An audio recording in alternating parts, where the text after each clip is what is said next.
Hey guys, this is YourDoom from YourDoomPoker.com, and I'm making this video to give you some information and a free sample about what you can find in my newest video series. So I've been around for a while, and I'm sure if you've been following me or if you've seen any of my other videos, then you probably already know all about me, what I've accomplished in my online poker career.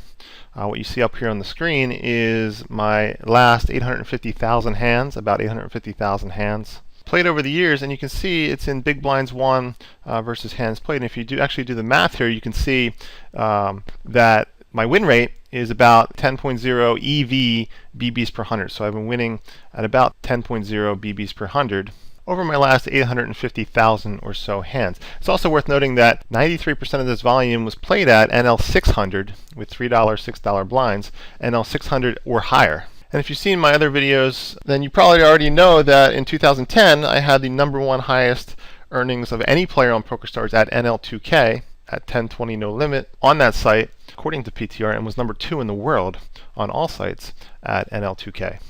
But what you may not know about me is that unlike other poker coaches, I'm actually also a qualified teacher. I started out as an electrical engineer, and then I actually went back to school and got my master's degree in secondary math education and did teach high school math for about 3 years before deciding to quit to play online poker full time back in 2008. So enough about me. Let's talk a little bit about this course. What you'll find in this course are some brand new lines and tactics that are being used by really almost no one except me and a small group of my private students. And we are absolutely crushing our opponents in today's games with these new lines. So what we're really going to focus on in this series are underused, extremely profitable lines that you absolutely need in your game to win at a high level today.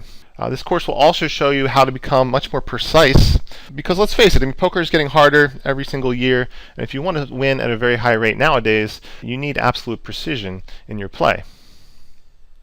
So throughout this course, I'll be showing you how to exploit and dominate almost all opponents using the absolute freshest, most advanced, and useful technologies available as of today.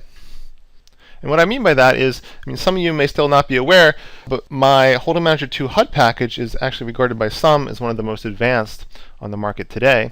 In addition to using all the latest technologies and stats, I also have some custom-built stats that I'm pretty sure that no one else has access to except me and, of course, you, my course members. And that's another feature of buying this course. After you purchase this course, or any one of my courses for that matter, you can go ahead and download a free copy of my Hold'em Manager 2 HUD with easy import instructions and start using it yourself. You'll also be entitled to unlimited free upgrades for life. So whenever I put in some new stats, make some tweaks, improvements, additions, whatever I do to the HUD in the future, you can always download the newest copy without any additional fees. Also, when you go ahead and purchase this series, or any of my series for that matter, you will also receive a lifetime membership to the private comment forum of that course, where you can ask me questions about the videos and concepts, and have me answer them. You can also read all the previous questions and my answers, and also interact with other course members as well. So the thing is, when you go ahead and purchase one or more of my courses, unlike other video packs that are on the market today, you're not just purchasing videos. You're purchasing lifetime access to a community which is dedicated to learning, study, discussion, and growth. So in addition to being able to discuss poker in real time in a 100% noise-free, misinformation-free environment, I also like to routinely add bonus videos to my packages over time. So I also want to point out this course is unlike any other course that I've made so far. As the first time in my entire video making career, I'm actually releasing a series of live play videos with commentary. So literally, for the first time ever, you'll be able to see my complete unedited game in action at the tables. You'll be able to see my different playing styles, all the way from Maniac mode to Super Nit mode. You'll be able to see us playing against full stackers, mid stackers, pretty much doing it all, and thoroughly discussing all of it.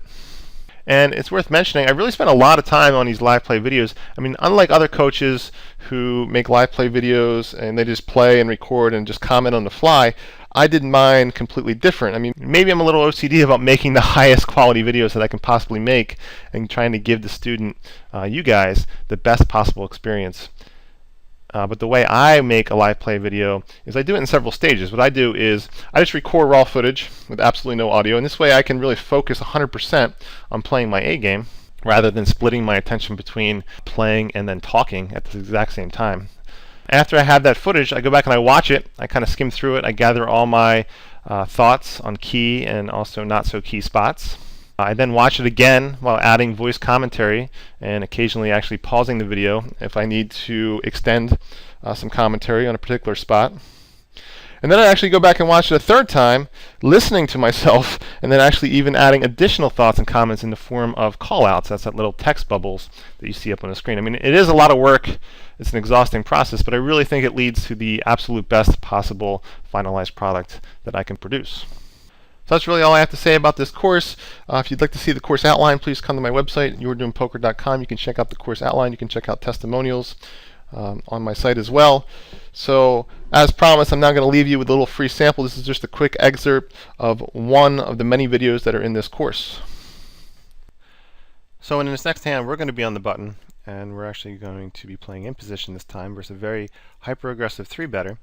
So we're going to go ahead and make our standard open on the button.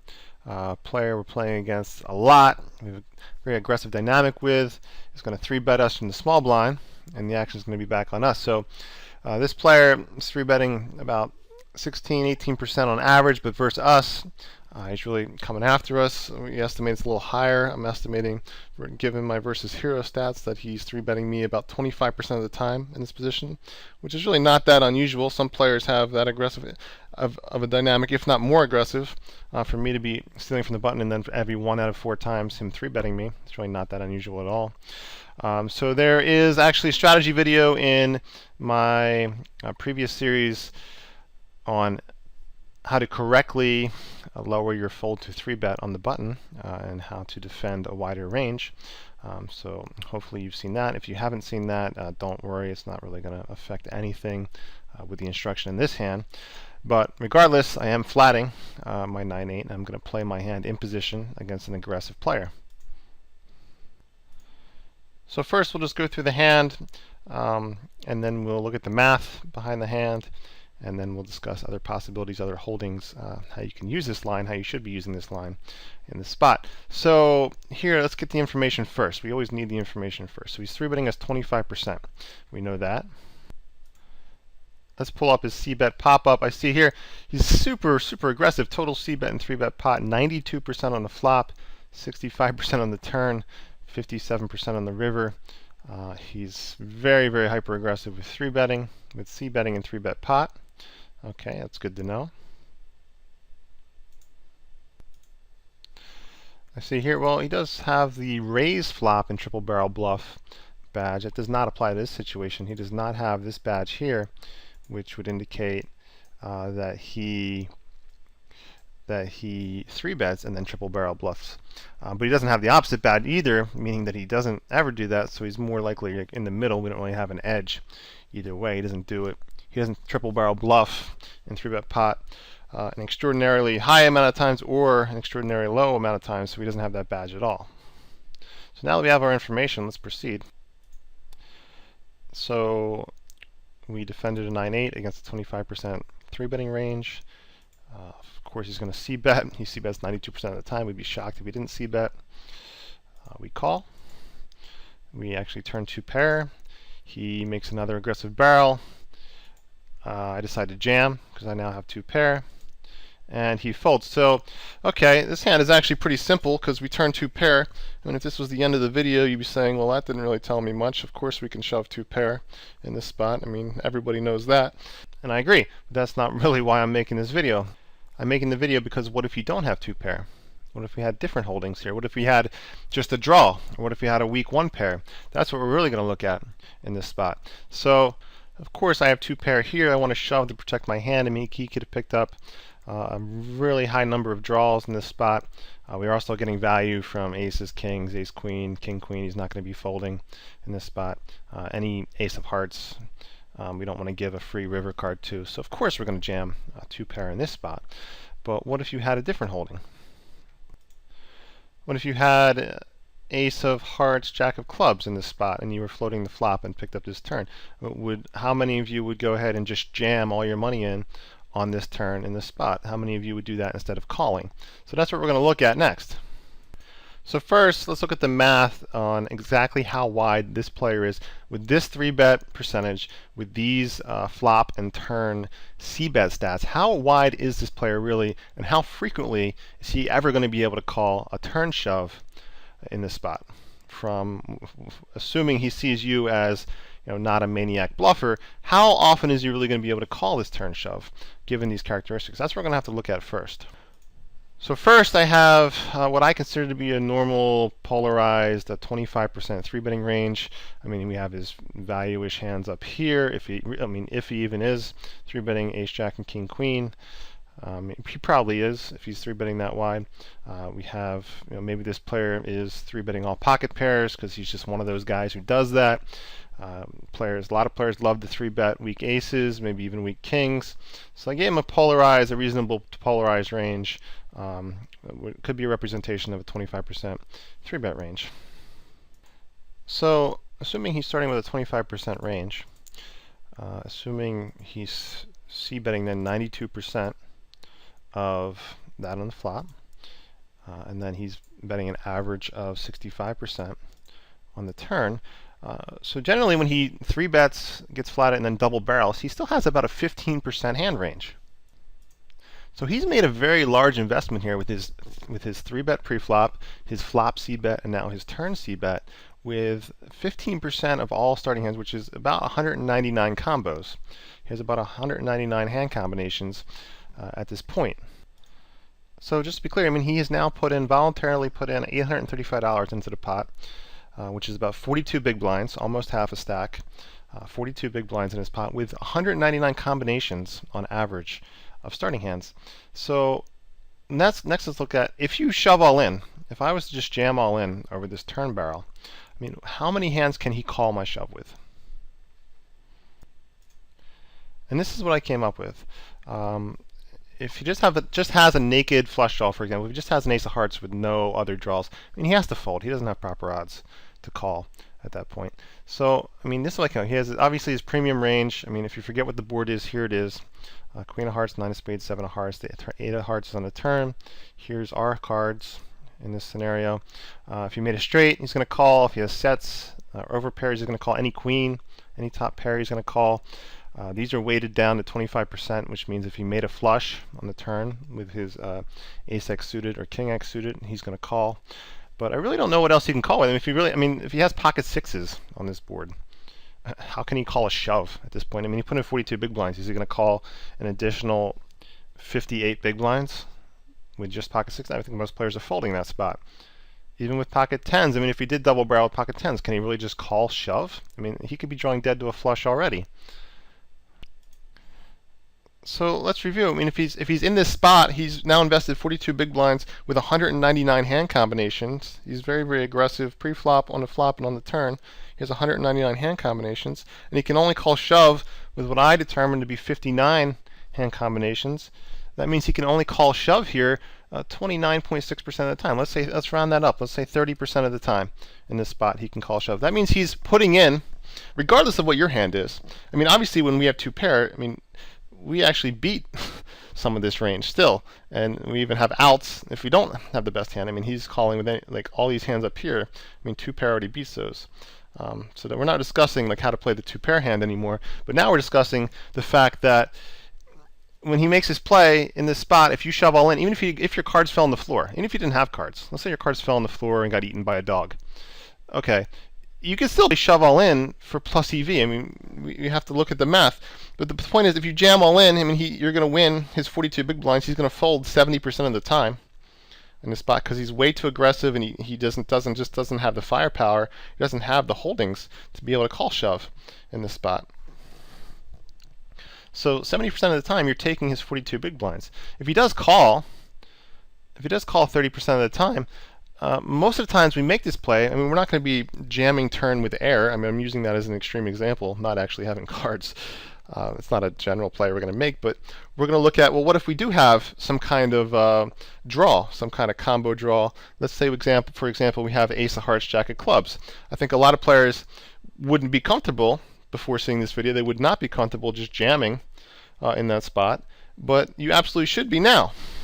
In fact, let's go ahead and use that example. Let's change our holding to ace of hearts, jack of clubs, which would be a pretty decent draw to pick up on the turn. Nut flush draw with a gut shot. So I changed this to make sure it was just hearts being counted. As you can see, well, if he is calling, I mean, all we have is ace high, so we have the best hand 0% of the time. But we do have equity. We have a big draw. We have equity versus range. We have 27.451% equity. If we do, in the minority of cases that we do get called, we still can win 27.5% of the time.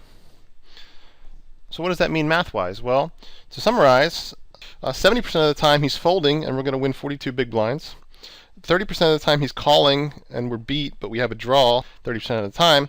We're going to win 27% of the time. We're going to win the all-in, and we're going to lose 73% of the time. So what does that mean for our overall expected value? Let's take a look. So now it's math time. So if you like math, you're really going to enjoy this next few minutes. As you remember, I am a former math teacher, so we are going to get into some math right now.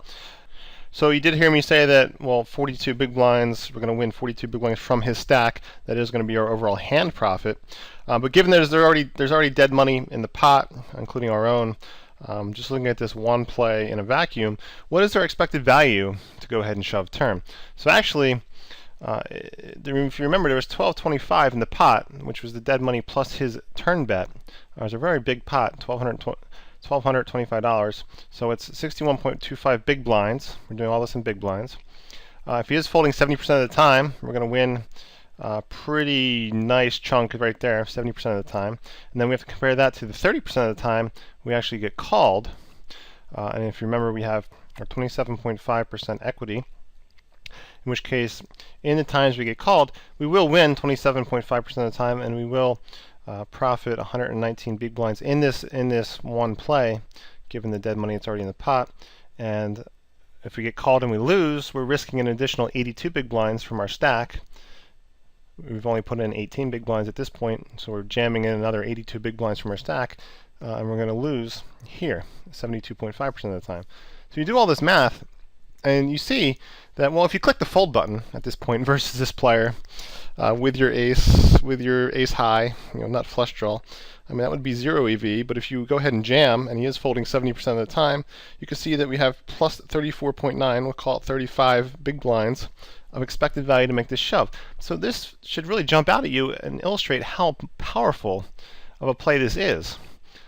Just jamming with ace high here, nut flush draw with a gut shot, against a player who has a very, very wide range, who's very aggressive, who's put a lot of money in the pot with a very weak range, who is going to fold 70% of the time. This is a massively, massively profitable play that's being far underused out there in the poker community. Now, I mean, of course, no one's really going to fold. They're not flush draw. So you do probably still have value by calling, for example. I mean, it's going to be some plus EV value to call. I mean, that really depends on players' tendencies. I mean, the problem with this play, with this player, if you call, I mean, maybe he bluff shoves river, maybe you miss, maybe he check folds.